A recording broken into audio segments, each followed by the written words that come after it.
Hey all, Hipper here. So I played the Diablo 4 open beta, and it's the pre-open beta or the early access open beta, whatever you want to call it. And it's been a bit of a mixed pleasure, really. And there's many reasons for that. One of them is what you can see here in the background here. There's been a lot of waiting, and I don't think Blizzard really has prepared enough for this open beta here, as they call it. This weekend here has more been like a network test to me, and honestly, charging people who have bought the pre-order of Diablo 4 to be able to get these two beta sessions here, and actually only one beta session because the second one will be available to everybody. I think that's a bit of a rip-off, and I expect that Blizzard will offer some sort of compensation to those players. I mean, for myself, it doesn't really matter that much. I didn't pay for the game. But for people who bought the pre-order for an extra $50, Blizzard definitely should do something to reimburse those players or offer, I don't know, some in-game item or whatever. Like at least some sort of sorry, because this open beta has not been smooth. Let's just put it like that. So what hasn't been smooth, we'll get into that later. But first, let's just get into, the details of the game, really. So the game starts out quite sudden, actually. And I must say I was a little bit surprised that there wasn't any sort of, gradual, getting you into the game and like a little bit of hand-holding maybe. But there's nothing. You just start and then you start slaying monsters. So the combat is instantly recognizable to anyone who has played any Diablo game before, because it is still super simple. You just pretty much walk up to the enemies if you're a melee character, and then you hit them and they die. And that is a little bit disappointing if you ask me, because a lot of stuff has happened in the 25 years since Diablo 1 came out, and I think it's time to add some more interesting mechanics into the Diablo formula. But so far, it looks like Diablo 4 is, picking the well-trodden path of Diablo 3 and not really changing that much. The biggest change, of course, is in the graphics, because it looks a lot more, sinister and dark and mysterious, and I like that.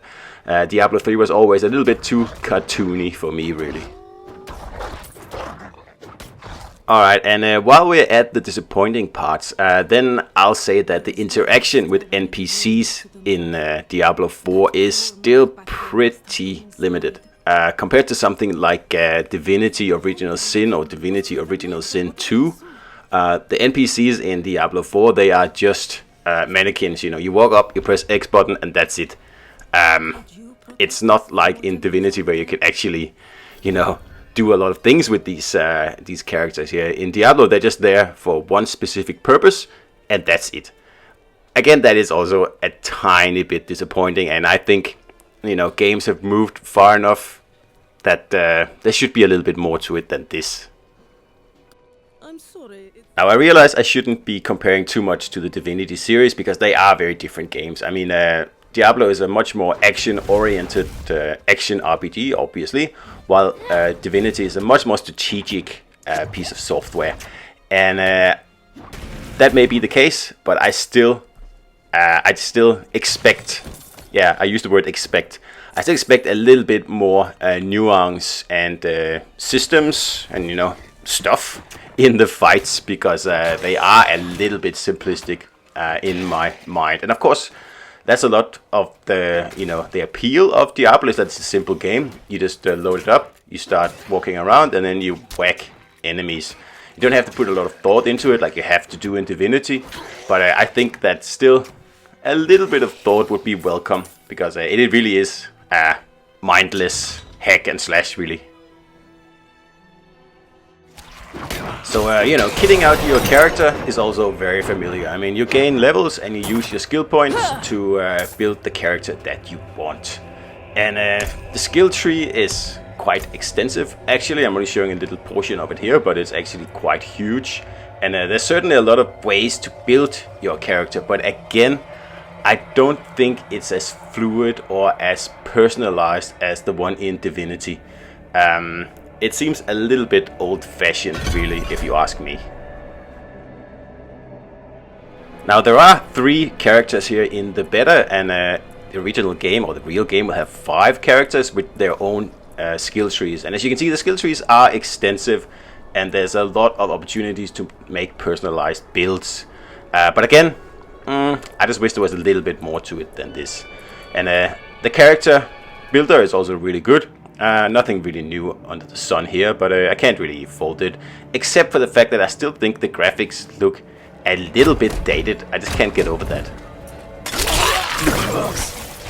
Now, with all this being said, I will still say that once you get into the catacombs and you're getting into the classic Diablo gameplay where you're just walking around, you're beating down monsters, you're finding hidden chambers, and you're picking up new weapons, and you're gaining levels, of course.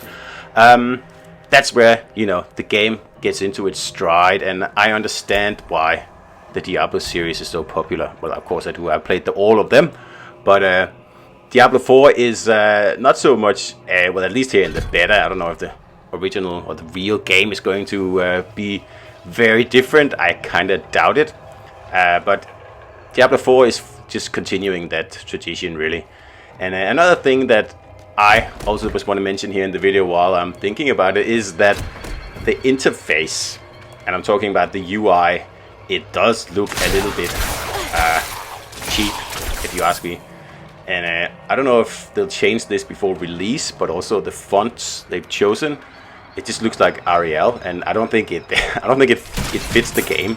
It makes it look cheap, I think, and they really have to reconsider that.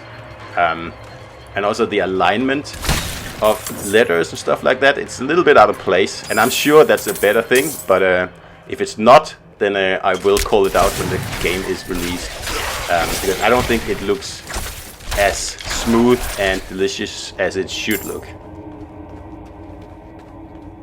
So since this is a beta impressions video, I will just get back into the connection issues that we've had, because wow, it has really been quite a journey here. When I first logged into the game, I had a wait time of no less than 94 minutes, which I had to wait. But after 94 minutes, I was logged in and I did play for a few hours. And then I got kicked out, the game crashed or whatever happens, and in the process it looks like my save was corrupted, so I had to start again. But starting again is not as easy as just building a character, because the save that I'm assuming was corrupted is the one on the Battle.net server. So you actually have to create a whole new Battle.net account and a whole new PlayStation account to actually play again. And of course it happens over and over and over. And at one point I just don't want to bother anymore, and I stopped playing the beta. So hopefully next weekend this issue here will be removed. So another annoying problem in the beta here is the fact that you are not able to play 2-player couch co-op local multiplayer. Or you may be, I don't know, I never was able to get it to work for don't know the reason, and that's a bit of a shame, because that's really the main reason for me to get involved in this beta here, is to try out if the co-op is any better than Diablo 3, where, let's be honest, the local co-op was pretty bad, because I mean, you weren't able to both players weren't able to enter the inventory at the same time in Diablo 3, and that's just ridiculous, especially coming from a developer like Blizzard. Alright, so to round things off here, I think Diablo 4 is a really good game. It has great potential, and I'm sure it's going to be a great hit. But I did expect a little bit more, both from a gameplay perspective and also from a graphical perspective. I like the new dark, bleak look, but I still don't think that it looks like a game from 2023, especially in the UI here, if you have a look. And again, the different weird fonts are also not really helping here. It looks a little bit unfinished, and I'm assuming that's because it's a beta. I still think that Diablo 4 is going to struggle when it goes up against Baldur's Gate 3 in August this year, but until then, I'm sure that Diablo 4 will be a great hit, and I mean, only time will tell us if I'm right or not. So I hope you enjoyed the video, guys, and I'll see you out there.